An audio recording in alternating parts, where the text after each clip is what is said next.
बावली, कुआं व तालाब बनवाने का महात्म्य।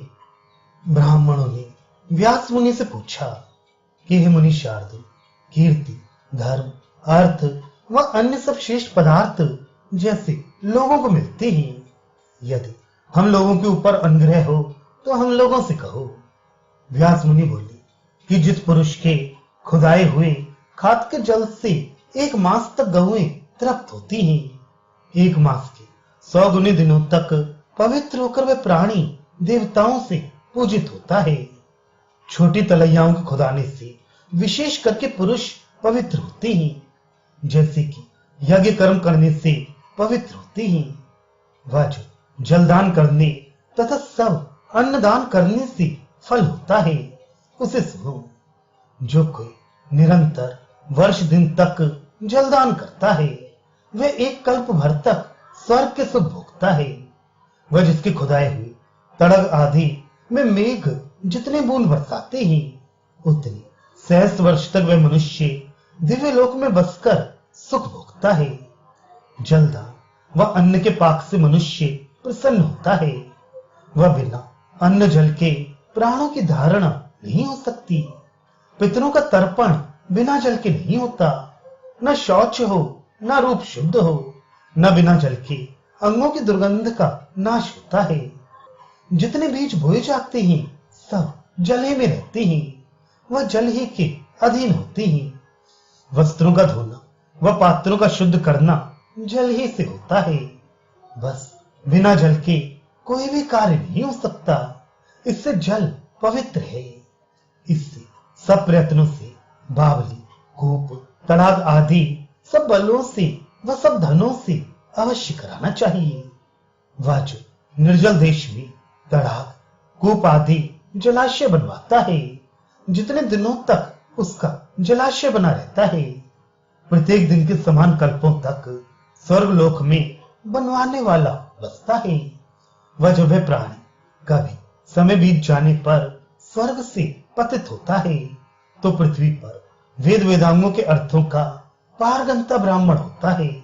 वह परम धर्मात्मा होता है। इससे सब लोगों का बंधु होता है। फिर वह तप करके संसार से मुक्त हो जाता है, क्योंकि बिना ब्राह्मण के शरीर को पाए कोई मोक्ष का अधिकारी नहीं होता। वह अन्य जाति वाला जब तड़ाग आदि खुदवाता है, तो स्वर्ग आदि सुख भोग कर 8 जन्म तक ब्राह्मण का शरीर पाता है, तब मुक्त हो जाता है। वह जो आकर किसी जाति का तड़ाग आदि खुदाने वाला क्षत्रिय की जाति में उत्पन्न होता है, तो पृथ्वी मंडल भर का चक्रवर्ती महाराजाधिराज होता है। यदि वैश्य होता है, तो जन्म जन्म तक वैश्य होकर प्रिय अक्षय धन पाता है। वह शूद्र अंत्यजादिक जब तड़ाग आदि खुदवाते हैं, तो वे भी स्वर्गवास बहुत दिनों तक पाते हैं। जो पुरुष बहुत नहीं 4 हाथ के गिर्द में कूप खोदता आता है, जिससे सब जनों का उपकार होता है, वह पुरुष 1 कल्प तक स्वर्ग में वास करता है। जो उसके दूने 8 हाथ के गिर्द में कूप आदि खुदवाता है, वह उसका दूना फल पाता है। वह 14 16 हाथ के गिर्द में कूप खुदवाने से 100 गुना फल पाता है। वह 20 हाथ की लंबी चौड़ी पुष्करणी जो बनवाता है, वह विष्णु लोक में जाकर दिव्य भोग भोगता है। जब जन्म लेने की इच्छा करता है, तो भूतल पर आकर बड़ा धनी व समर्थ पुरुष सरस्वती का पति राजा होता है। ऐसे ही 40 60 80 हाथ की लंबी चौड़ी पुष्करणी की खुदवाने से दूना तिगुना चौगुना फल पाता है। वह जो बड़ा विस्तीर्ण सहस्त्र हाथ का लंबा चौड़ा जलाशय खुदवाता है, वह स्वर्ग से पतित ही नहीं होता। वह सहस्त्रों वर्ष तक देवताओं से पूजित होता है। वह जितने जंतु किसी के तड़ाग आदि में रहते हैं, या जितने जल पीते हैं, उतने ही उसके इस जन्म में उसके पीछे चलने वाले किंकर मिलते हैं। उसके गृह, राज्य, पुर, देश में प्रजा बसती है। वह नाना प्रकार के सुख जब तक स्वर्ग में रहता है भोगता है। वह इस लोक में जन्म लेने पर महर्षि धेनु, हथनी आदि सहस्त्र पशु व नाना प्रकार का और भी धन उसको मिलता है। उपदेश करने वाला, धन लगाने वाला, कर्ता, भूमि देने वाला, सहायता करने वाला, खुदाने के लिए अपने फावड़ा आदि यंत्र देने वाला व मजूरी से अधिक कार्य करने वाला, ये 6 स्वर्गगामी होते हैं। वह जितने पक्षी किसी के खुदाए हुए जलाशय में जल पीते हैं, उतने देवताओं के 100 वर्ष तक वह प्राणी स्वर्ग में वास करता है। जिसके खात में वन का शुकर व भैंसे 6 मास तक पानी पीते हैं, तो कर्ता 6 वर्ष तक स्वर्ग में बसता है। वह जिसके खुदवाए तड़ाग आदि में देवी का रूप धारण करके कोई वन की हथनी स्नान करती पानी पीती है, 1,00,000 वर्ष तक उसका कर्ता स्वर्ग में बसता है। कोटि वर्ष तक तो तड़ाग आदि खुदवाने का उपदेश करने वाला स्वर्ग में बसता है। वह खुदवाने वाला तो अक्षय स्वर्गवास पाता है। पूर्व समय में एक धनी के पुत्र ने बड़ा भारी तड़ाग 10 सहस्त्र रुपए खर्च करके खुदवाया था। वह बहुत सा परिश्रम, प्राण बल, धन आदि के द्वारा किया था। ये तड़ाग सब जीवों के उपकार के लिए भक्ति से खुदवाया। जल उसका बड़ा शुद्ध था, पर कुछ काल में उसको खुदवाने वाला धनहीन हो गया। तब कोई धनी अपने वास्ते उसे मोल लेने में उद्यत हुआ। इस बात को सुनकर धनी ने विचार करके कहा कि हमारा व्यवहार सुनो, इसके कारण से हम 10 सहस्त्र मुद्रा देंगे, परंतु तुमने जो पुण्य इस पुष्करणी के खुदवाने से पाई है वह हमको दे दो, जिसमें वह पुष्करणी अब हमारी हो जाए। इस तरह से वे शक्ति से मूल्य देखकर उसको अपनी करनी में उद्यत हुआ।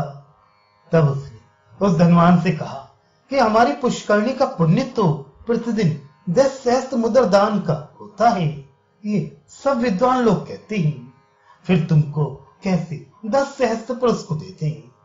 इस निर्जल देश में हमने ये खात खुदवाया था, इसमें यथेष्ट सब स्नान पान आदि कर्म करते हैं। इससे हेतु एक दिन का फल 10 सहस्त्र मुद्रा देने से तुमको देंगे। तब वह धनवान हंसा, वह उसके सब सभासद लोग भी हंसे। तब लज्जा से पीड़ित होकर वह खात खुदवाने वाला फिर उससे बोला कि हम तो सत्य ही कहते हैं कि एक दिन का फल 10 सहस्त्र मुद्रा का होता है, पर अब धर्म से हमारी तुम्हारी परीक्षा हो जाए। तब वह धनवान बड़े घमंड से बोला कि अच्छा हे पिता, हमारा वचन सुनो, हम 10 सहस्त्र मुद्रा तुमको देके एक पत्थर मंगवा के तुम्हारी पुष्करणी में फेंकेंगे। जो हमारा पत्थर जल में यथायोग डूब जाएगा वह फिर निकल आएगा, वह फिर डूब जाएगा, पुनः नहीं निकलेगा। तो फिर हमारे 10 सहस्त्र जानो कि गए। वह यदि डूबकर पत्थर उतरा आए फिर ना डूबे तो तुम्हारी पुष्करणी आज से हमारी हो जाएगी। वह 10 सहस्त्र मुद्रा तुमको देंगे। उसने कहा अच्छा, बस 10 सहस्त्र मुद्रा उस धनी से लेकर वह पुष्करणी वाला अपने ग्रह को चला। वह सब साक्षियों के आगे उसने 10 सहस्त्र का एक प्रस्तर उस पुष्करणी में फेंका। इस वृतांत को देवता, असुर, मनुष्य सबों ने देखा। तब धर्म साक्षी ने धर्म तुला पर धर के दोनों को तोला। पुष्करणी का जल और 10 सहस्त्र मुद्रा का दान समान न हुआ, किंतु एक दिन का पुष्करणी का जल 10 सहस्त्र मुद्रा दान के फल से अधिक हुआ। तब उस धनी के मन में बड़ा दुख हुआ। उसके दूसरे दिन धनी का फेंका हुआ पत्थर ऊपर तैराया, वह फिर डूब गया। वह उस जल के ऊपर टापू की तरह एक और पर्वत तैरने लगा। तब लोगों ने बड़ा कोलाहल किया। वह अद्भुत बात सुनकर पुष्करणी खुदवाने वाला वह महाजन दोनों आनंदित होकर आए। उसने पर्वत को उतराते हुए देखकर कहा, देखो हमारे 10 सहस्त्र उतरा है। तब खात के स्वामी ने पर्वत निकालकर जल से बाहर दूर फेंक दिया। वह कहा कि यह पत्थर तो तुम्हारा डूब गया। बस धनी अपना सा मुख किए हुए चला गया। वह खात खुदवाने वाला जब तक इस लोक में रहा उन 10 सहस्त्र मुद्राओं से सुख भोगता रहा। अंत में सपरवाह स्वर्ग के सुख को भोगने को चला गया। इससे जो कोई अपने गोत्र वालों के व माता के गोत्र वालों के या राजा व सुहृदों के, सखाओं के या उपकार करने वालों के या अन्य जनों के उपकार के लिए तड़ाग आदि कोई जलाशय खुदवाता है, अक्षय फल पाता है। वह जो तपस्वियों के लिए या अनाथों के लिए व ब्राह्मणों के लिए तड़ाग आदि बनवा देता है, वह तो विशेष फल पाता है। इन लोगों के लिए जलाशय बनवाकर अक्षय स्वर्ग फल पाता है। इससे हे ब्राह्मणों, अपनी शक्ति के अनुसार जो खातादिक करेगा उसके सब पाप क्षय हो जाएंगे, वह पुण्य से मोक्ष पाएगा, इसमें संशय नहीं है।